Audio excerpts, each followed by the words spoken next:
قیامت کے دن اللہ کے مقبول بندوں کی بڑی شان ہوگی۔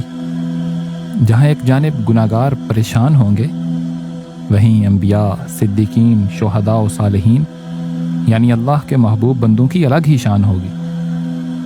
اس دوران اعلان کیا جائے گا، یا اہل الجم غضوا ابصارکم، اے میدان حشر میں جمع ہونے والو، سب اپنی نگاہیں جھکا لو۔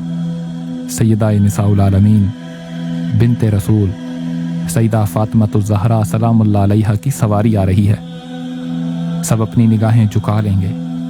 سیدہ کی یہ شان ہوگی کہ جب سب میدان حشر میں بھی جزا و سزا کے منتظر ہوں گے، سیدہ دو سبز چادروں کے پردے میں ہوں گی اور آپ کی سواری ہوا کی مانند میدان حشر سے گزر جائے گی۔ سیدی امام فخر الدین رضی اللہ تعالیٰ عنہ فرماتے ہیں، جنت میں داخل ہونے سے پہلے سیدہ جنت کے دروازے کے پاس رو پڑیں گی، اور جب ان سے اس کا سبب پوچھا جائے گا تو عرض کریں گی، اے میرے رب، میری اولاد اور میری اہل بیت کو دین کے رستے میں ستایا گیا، اذیتیں دی گئیں، انہیں شہید کیا گیا، انہوں نے اس پر صبر کیا، اور مسلمانوں میں کئی لوگ وہ ہیں جنہوں نے اہل بیت کا درد اپنے دلوں میں محسوس کیا، اہل بیت کی تکلیفیں انہیں بے چین کر دیتی تھیں، میں انہیں چھوڑ کر کیسے جا سکتی ہوں؟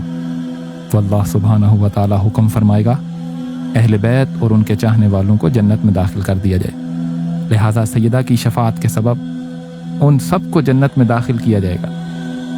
سید امام فخر الدین رضی اللہ عنہ فرماتے ہیں کہ سیدہ کائنات کی شفاعت نبی کریم صلی اللہ علیہ وآلہ وسلم کے بعد سب سے بڑی شفاعت ہے۔ سیدہ کائنات سلام اللہ علیہا قرآن پاک کی سورت کوثر کی عملی تفسیر ہیں۔ آپ اللہ کے حبیب صلی اللہ علیہ وآلہ وسلم کی لخت جگر ہیں۔ نبی کریم صلی اللہ علیہ وآلہ وسلم نے آپ کو جنتی عورتوں کی سردار قرار دیا ہے۔ ام المومنین سیدہ خدیجہ الکبریٰ رضی اللہ تعالیٰ عنہا کے بطن سے نبی کریم صلی اللہ علیہ وآلہ وسلم کی 4 صاحبزادیاں ہیں، سیدہ زینب، سیدہ رقیہ، سیدہ ام کلثوم اور سیدہ فاطمہ الزہرا سلام اللہ علیہن۔ ان میں سے سیدہ فاطمہ سب سے چھوٹی اور سب سے زیادہ لاڈلی ہیں۔ بڑی تینوں صاحبزادیاں آپ صلی اللہ علیہ وآلہ وسلم کی زندگی میں ہی انتقال فرما گئی تھیں۔ صرف سیدہ فاطمہ الزہرا رضی اللہ عنہا وصال مبارک کے وقت موجود تھیں۔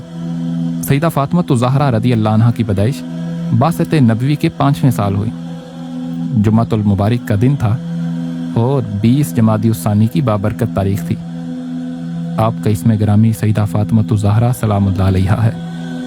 سید امام فخر الدین رضی اللہ عنہ فرماتے ہیں کہ سیدہ کے اس مبارک نام کے متعلق نبی کریم صلی اللہ علیہ وآلہ وسلم نے فرمایا کہ ان کا نام فاطمہ یعنی چھٹکارا دلانے والی اس لیے رکھا گیا ہے کہ اللہ سبحانہ و تعالی نے ان کو اور ان سے عقیدت رکھنے والوں کو دوزخ سے آزاد کر دیا ہے۔ اور کہا گیا ہے کہ آپ کا اسم گرامی فاطمہ اللہ سبحانہ و تعالی نے رکھا ہے کیونکہ آپ کی حقیقت جاننے سے مخلوق عاجز ہے، اور آپ کو بطول یعنی علیحدہ ہو جانے والی اس لیے کہا جاتا ہے کیونکہ آپ دنیا سے علیحدہ ہو کر صرف اللہ کی جانب متوجہ ہونے والی ہیں۔ آپ کی مشہور کنیت ام الائمہ اور ام الحسنین ہے۔ آپ کی تربیت خاندان رسالت صلی اللہ علیہ وآلہ وسلم میں ہوئی۔ سیدہ ام سلمہ رضی اللہ عنہا فرماتی ہیں کہ سیدہ فاطمہ رضی اللہ عنہا کو تربیت کے لیے جب میرے سپرد کیا گیا تو میں نے انہیں آداب سکھانا چاہے، مگر خدا کی قسم فاطمہ تو مجھ سے زیادہ مؤدب تھیں اور تمام باتیں مجھ سے بہتر جانتی تھیں۔ سیدہ نے اسلام کا ابتدائی زمانہ بھی دیکھا۔ ایک دفعہ نبی کریم صلی اللہ علیہ وآلہ وسلم کعبہ میں حالت سجدہ میں تھے تو بدبخت ابو جہل اور اس کے ساتھیوں نے آپ پر اونٹ کی اوجڑی ڈال دی۔ سیدہ فاطمہ رضی اللہ عنہا کو خبر ملی، آپ کم سن تھیں، آپ جلدی سے آئیں اور اس گندگی کو بدن مبارک سے دور فرمایا، اور جن لوگوں نے یہ حرکت کی تھی ان کے لیے بد دعا کی۔ سیدنا عبداللہ بن مسعود رضی اللہ عنہ فرماتے ہیں، میں نے دیکھا کہ ان سب کی لاشیں جنگ بدر کے دن ایک کنویں میں پڑی ہوئی تھیں۔ پھر شیب ابی طالب کا مشکل ترین مرحلہ ہو یا ہجرت کا کٹھن سفر ہو، سیدہ نے ہر آزمائش کو صبر و استقامت کے ساتھ برداشت کیا۔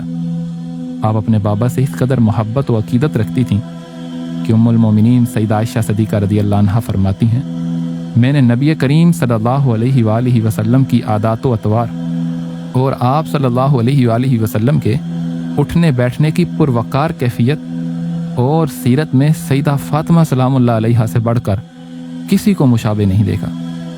جب وہ نبی کریم صلی اللہ علیہ وآلہ وسلم کی خدمت میں حاضر ہوتی تو آپ صلی اللہ علیہ وآلہ وسلم ان کے لیے کھڑے ہو جاتے، پھر ان کا بوسہ لے کے ان کو اپنی جگہ پر بٹھاتے، اور جب نبی کریم صلی اللہ علیہ وآلہ وسلم ان کے پاس تشریف لے جاتے تو وہ بھی اپنی جگہ سے اٹھ کر آپ کا بوسہ لیتی اور آپ کو اپنی جگہ بٹھاتی تھیں۔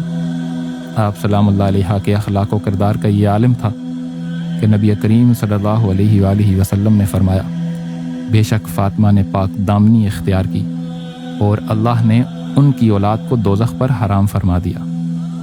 یکم ذی الحجہ 2 ہجری غزوہ بدر کے بعد نبی کریم صلی اللہ علیہ وآلہ وسلم نے اپنی لخت جگر کا نکاح اپنے چچا زاد سیدنا و مولانا علی المرتضیٰ کرم اللہ وجہ الکریم سے فرمایا۔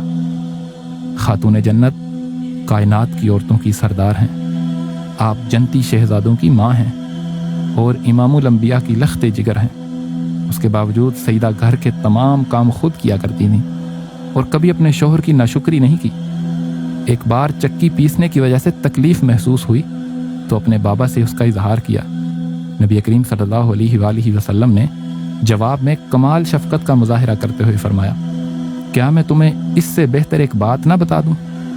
جب تم رات کے وقت اپنے بستر پر لیٹ جاؤ تو 33 مرتبہ سبحان اللہ، 33 مرتبہ الحمدللہ اور 34 مرتبہ اللہ اکبر پڑھ لیا کرو، یہ تمہارے لیے لونڈی سے بہتر ہے۔ یہ تسبیح پوری امت کے لیے سیدہ خاتون جنت کا تحفہ ہے۔ اللہ نے آپ کو 2 بیٹوں سیدنا و مولانا امام حسن رضی اللہ عنہ اور سیدنا و مولانا امام حسین رضی اللہ عنہ اور 2 بیٹیوں سیداتنا زینب رضی اللہ تعالیٰ عنہ اور سیداتنا ام کلثوم رضی اللہ عنہ سے نوازا۔ نبی کریم صلی اللہ علیہ وآلہ وسلم نے فرمایا کہ ایک فرشتہ زمین پر آیا ہے جس نے مجھے یہ بشارت سنانے کی اجازت مانگی ہے کہ فاطمہ سلام اللہ علیہ جنتی عورتوں کی اور حسن و حسین جنتی نوجوانوں کے سردار ہیں، اور فرمایا فاطمہ میرے جگر کا ٹکڑا ہے، جو اس کو برا لگے وہ مجھے بھی برا لگتا ہے، اور جس چیز سے اسے تکلیف پہنچتی ہے اس سے مجھے بھی تکلیف پہنچتی ہے۔ اسی پاکیزہ گھرانے کے متعلق اللہ سبحانہ و تعالیٰ نے فرمایا، انما یرید اللہ لیذہب عنکم الرجس اہل البیت ویطہرکم تطہیرا، بے شک اللہ تو چاہتا ہے کہ اہل بیت سے ہر طرح کی ناپاکی کو دور کر دے اور انہیں ہر طرح کی نافرمانی سے پاک کر دے۔ سیدی امام فخر الدین رضی اللہ عنہ فرماتے ہیں، اس آیت میں رجس سے مراد گناہ ہے اور تطہیر سے مراد ہر قسم کی نافرمانی سے پاکیزگی ہے۔ اور جب یہ آیت مبارکہ نازل ہوئی تو نبی کریم صلی اللہ علیہ وآلہ وسلم نے سیدنا امام علی المرتضیٰ، سیداتنا فاطمۃ الزہرا، سیدنا امام حسن اور سیدنا امام حسین سلام اللہ علیہم کو اپنی چادر مبارک میں لیا اور اللہ سے دعا کی کہ یہ میرے اہل بیت ہیں، ان سے ہر قسم کی ناپاکی کو دور کر دے اور انہیں خوب پاکیزہ کر دے۔